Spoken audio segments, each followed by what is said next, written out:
Hey there, I'm Angela Sharp, and welcome to the Daily Mix. You're gonna have to deal with me a little bit. I'm kind of losing my voice, but I had quite the weekend. On Friday, I was in Kansas City to see the Eric Church concert, so you know there was a bunch of yelling there. And then this weekend, there's ambush games on Saturday and Sunday.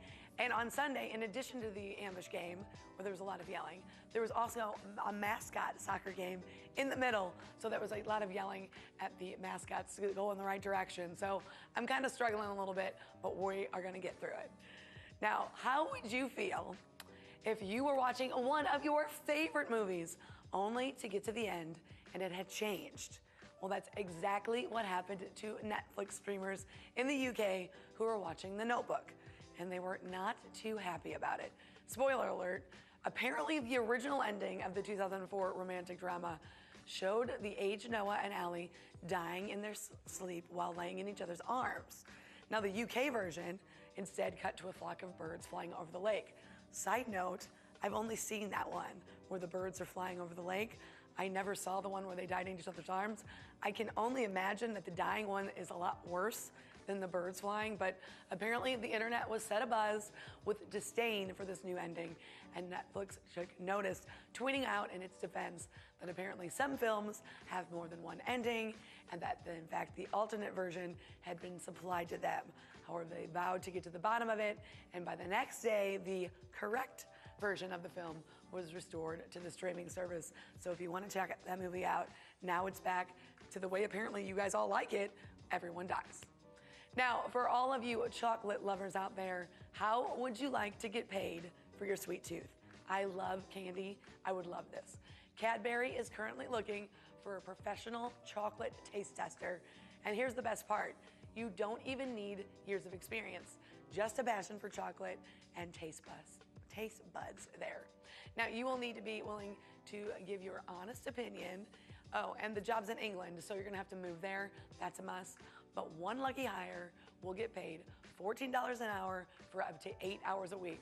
8 hours a week, $14 an hour. You're probably gonna need another job too, but it's pretty great. Cadbury, Belvita, and Oreo are looking, so if it sounds like your dream job, you have to act fast.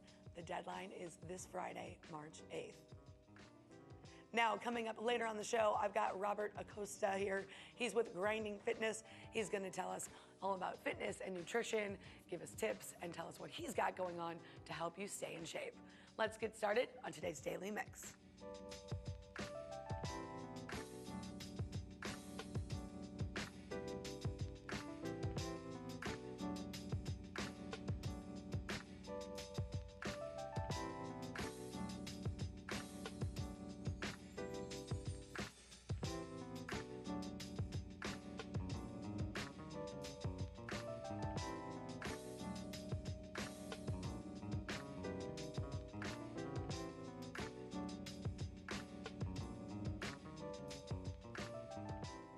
As Beyonce would say, who run the world?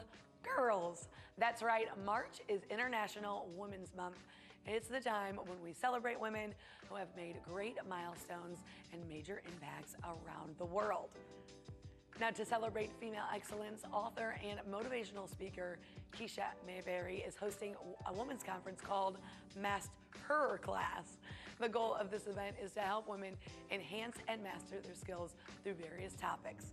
Topics include media production, finding your brand voice, building an online community, event planning, selling products via e-commerce, and business of travel and more. Come and get empowered. The Master Class conference takes place this Friday, March 8th from 9 to 6 at the Westin Hotel St. Louis. Tickets are selling fast, so visit themasterclass.com on eventbrite.com. Now, over the past decade, St. Louis has been transformed into the chess hotbed.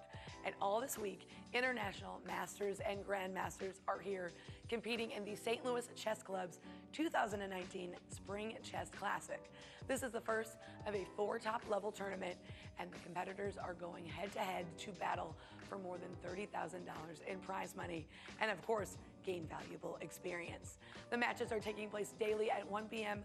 through this Saturday. Then Sunday, March 10th, is the final round that'll go at 11, followed by the playoffs at 5 p.m. All of the games will be held at the St. Louis Chess Club. I have to sing, hold on. Chess Club, we love chess, chess clubs. So Chess Club's got this thing, it's got a song.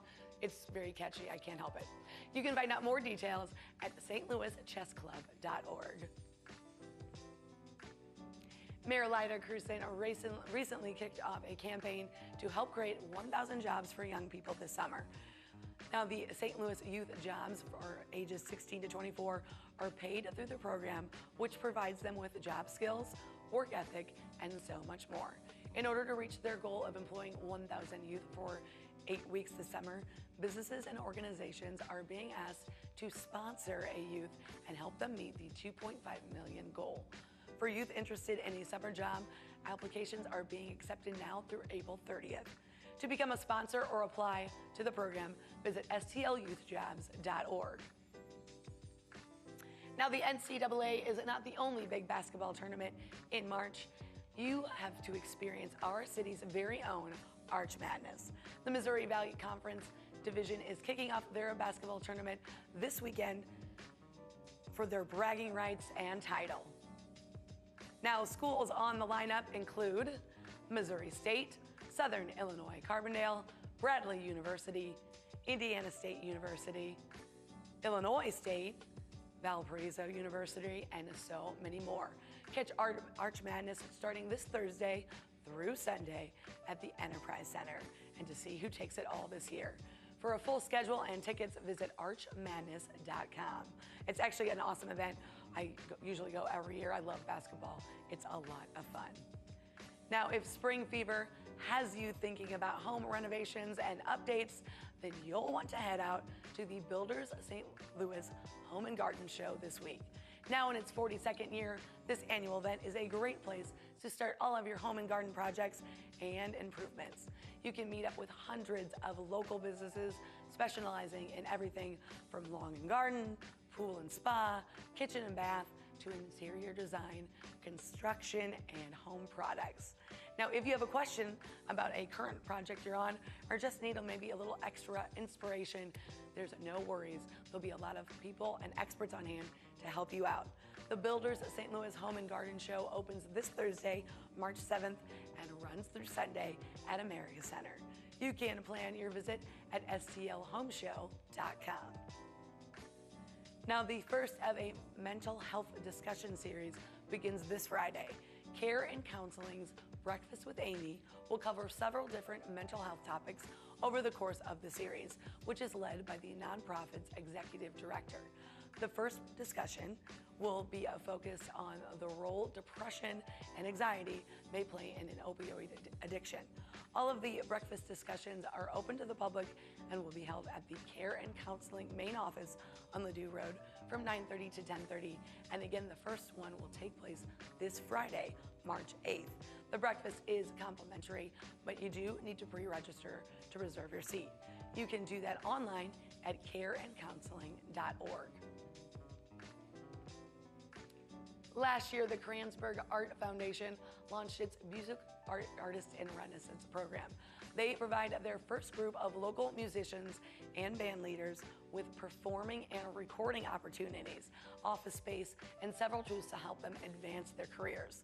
The 9 artists also worked with Clayton Studios to produce a compilation CD featuring an original work from each of them, and beginning on Monday, March 11th, the Sound of St. Louis Jazz Compilation Volume 1 will be available on CD at several area music stores.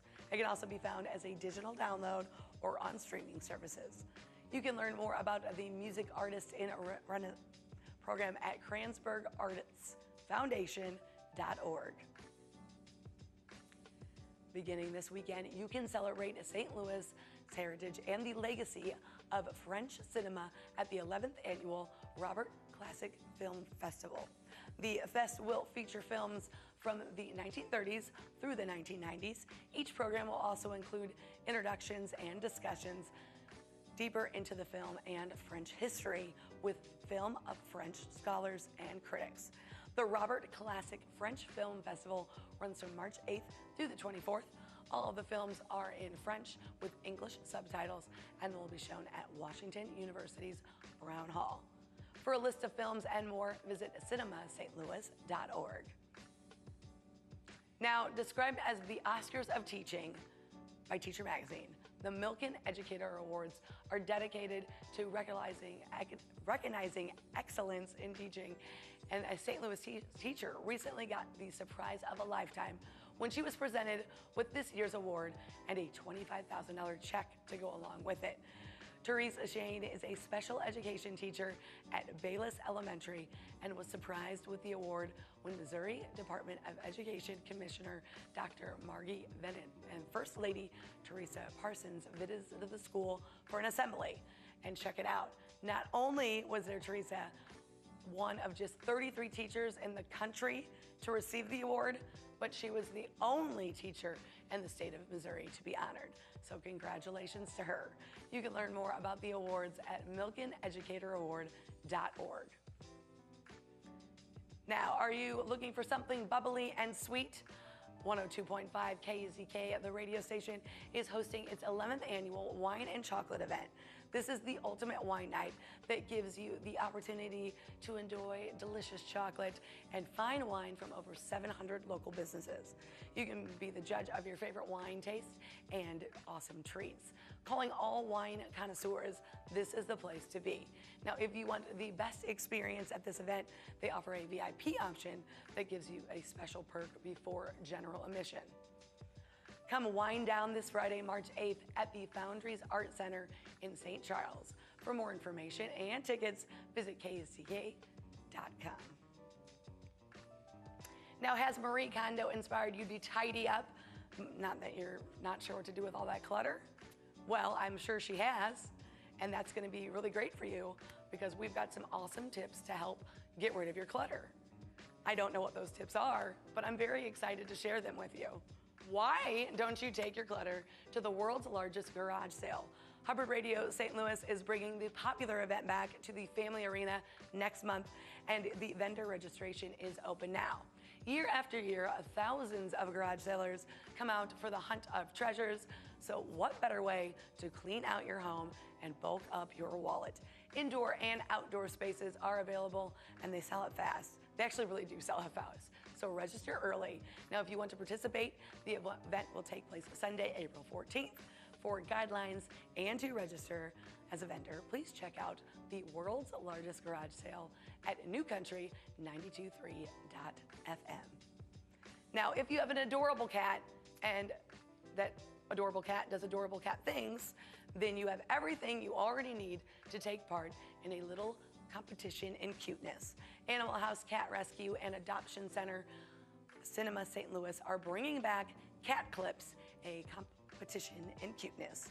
Now, this is an event that puts the fun in fundraising. Now, here's how it works. For a small donation, cat lovers can submit a video of their cute cat in action to be screened and judged by cat-loving celebrities at the main event on April 4th at Urban Chestnut Brewing Company. Now, all the proceeds from the event will benefit Animal House, which rescues cats and kittens off the streets and brings them together with forever families. Cat clips can be submitted through March 21st, and you can find out all the details at stlcats.org. And it's part of my show that I'm so always very excited about. I get to bring a guest on, and this time I know my guest, and he's one of my favorite people ever, Robert Acosta, and I've learned to say your name correctly. Nailed it. You're so and good I'm at it, so man. excited about that. So thank you for coming on here. Now, I've had you on here before speaking about soccer and your work with the Ambush, but you kind of went in a whole different direction, and you've got your own fitness and nutrition going on. What led you down that path? I've had a passion for fitness for a few years now. I studied just kind of basic personal training stuff in college. But then after college, in my pursuit of soccer, I faced a couple injuries. And as I was coming back from those, I wanted to learn how to make myself a better athlete physically, you know, through exercise and through nutrition. And as I did that, other people started to notice it. And so they asked for help, and I started helping people and quickly just fell in love with helping people. And it's kind of snowballed from there into what it is now. I have to say, I obviously follow you on Instagram. I followed you for a while. You're a very positive person. In addition to liking fitness and nutrition, I don't think I've seen anything negative posted by you. Relentless positivity. That's always been my theme, and that's always been, you know, what I promote to people. You know, finding the silver lining, finding the good in any type of situation. It's truly my belief that there are no good and bad situations in life. There are only situations. The way that you perceive those situations and react to them, that's what determines whether they're positive or negative in the grand scheme of life. So. I love that. Okay, now I know that on one of your pages you really focus on soccer, but this Grindin fitness, that's more for like the everyday person, right? Yeah, absolutely. So Acosta Fitness has always been stuff that's very specific to me. So soccer training, you know, what I'm eating, what I'm up to, and I seek to create a bigger impact. And so at some point I realized it'll be about creating a brand that's faceless and that doesn't have my name attached to it. So that's where I've taken Grindin Fitness, and that's where I'll start to take that direction, to give people tools for health, nutrition, and a healthy lifestyle outside of just what I'm doing for my life, you know, what they can do for their life. Right, because when you do some stuff, I'm like, I can't do that. Right. I'm a regular person, I can't do that. Right, and I don't want people thinking that they have to live the lifestyle that I live for them to be healthy. I live a very regimented lifestyle because that's what I love and that's what I'm passionate about. But in order to just be healthy and meet, you know, certain health requirements, it takes a lot less. And so I want to put that type of information out there and give people the tools and resources they need for that. So are you kind of working towards helping people? I know you have, you know, different kind of packages where you'll help people and help them with their workout and help them with their nutrition. That's kind of your end goal? Yeah, absolutely. So I seek to be able to give them one-on-one guidance, you know, small group guidance, but in the long run, I hope to just be able to provide a platform that has all reliable and credible resources. You know, we live in an online world these days, so people want to go to websites, people want to go to apps. So I'm currently, there's an app being developed for Grindin Fitness, and I plan to build a website where people can just go and know that there's going to be reliable information about, hey, how can I improve my hydration status? How can I eat better? How can I meet some basic exercise guidelines? You know, things like that. Things like that. And can we find you right now on Instagram on Grindin Fitness? Yeah, so I just launched Grindin Fitness on Instagram this year, starting to grow that following. So check it out, Grindin Fitness, just like this, no apostrophe. Yeah, I've got a bunch of information out there already. And you also have a YouTube channel. Yeah, and I got a YouTube channel that currently houses all the exercises that'll be in the app once that launches, and then a couple other motivational videos. And then as 2019 progresses, I plan to put out a lot more videos, just short 5-minute video clips about one thing you can do to be healthy, or something that you can change, one habit you can change. Well, you know, I do notice that you always are talking about nutrition. Do you need both the nutrition and the exercise? Or what if, you know, I'm a really lazy person like I am, which one is most beneficial? So I'm glad you asked that, actually. Exercise is what got me into health and fitness, but as I've learned more, nutrition truly dictates more of the piece of the puzzle as far as that goes. It's about 75 to 80% of the equation, and exercise is just kind of to help with that. So while I promote both, if you're gonna focus on one thing, definitely focus on what you're putting into your body, because that has a huge impact on how you perform, how you think, how you live your life.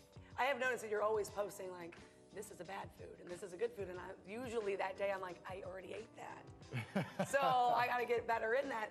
But what do you think it is about people, like when they go to the grocery store, do you have like a plan for them? Should they stay on the outside of the market, or what's the deal with that? Yeah, that's truly the two biggest pieces of advices would be to stay on the outside where most of the fruits, veggies, and natural things are. And then if you're looking at an ingredients list, try to make sure it's as short as possible and then you can pronounce everything on it. Where a lot of Americans fall into problems these days is we're eating these highly processed foods. So you get a box of, you know, cereal, for example, and you think it's just gonna be wheat or something, and all of a sudden you've got 25 ingredients. Most of them are sugar or different types of sugar. And that's what's really wreaking havoc on our bodies, on our kids' bodies, and that's what's going to impact the next generation. So that's, yeah, if you're going to pay attention to two things: one, eat the fruits and veggies, shop around the outside, and then two, make sure the ingredients list isn't full of just crap. I know, and I noticed that you mentioned kids. I know you work a lot with kids, you know, training them in soccer and things like that. What do you think the biggest thing is for parents when they're helping their child kind of stay on the right path nutrition-wise? There's two things. So one is just model the behavior. Kids are so perceptive. They see what you're doing, they see how you're reacting to things, and they want to be like you. So if you're eating a piece of fruit with a smile, odds are they're going to enjoy eating a piece of fruit. If you complain about the spinach for dinner, odds are they're going to complain about the spinach for dinner. So, you know, model the good behavior that you want from them. And the other big thing is provide them with variety. You know, just because a kid doesn't like a banana doesn't mean that you can't put a banana in a smoothie, or find a way to chop up a banana and mix it with berries in a cereal. You know, don't just give up because you hit one brick wall.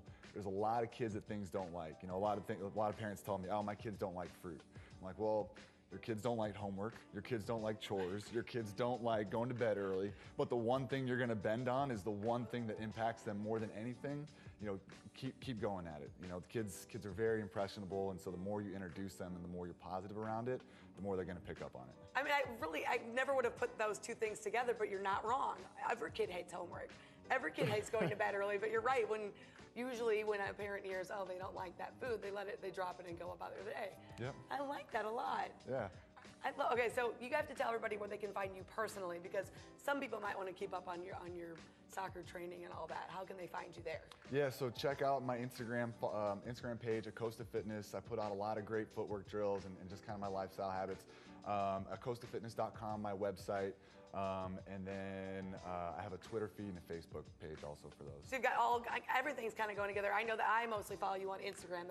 I just prefer Instagram. That's the biggest platform. That's my favorite. It's the easiest tool to show people what I'm doing, you know, behind the scenes and final product. So. Well, yeah, because you'll put posts up, but you also have on your Instagram story, you'll have, you know, training sessions or what you ate, or even maybe an inspirational message, which I always like. You're a very positive human, which kind of rubs off on the people you're around. I appreciate that. And then you can always check out Grindin Fitness. Where can they find that one more time? Check the Instagram page, Grindin Fitness, and then check the YouTube channel, Grindin Fitness. Now we got those on your screen right there.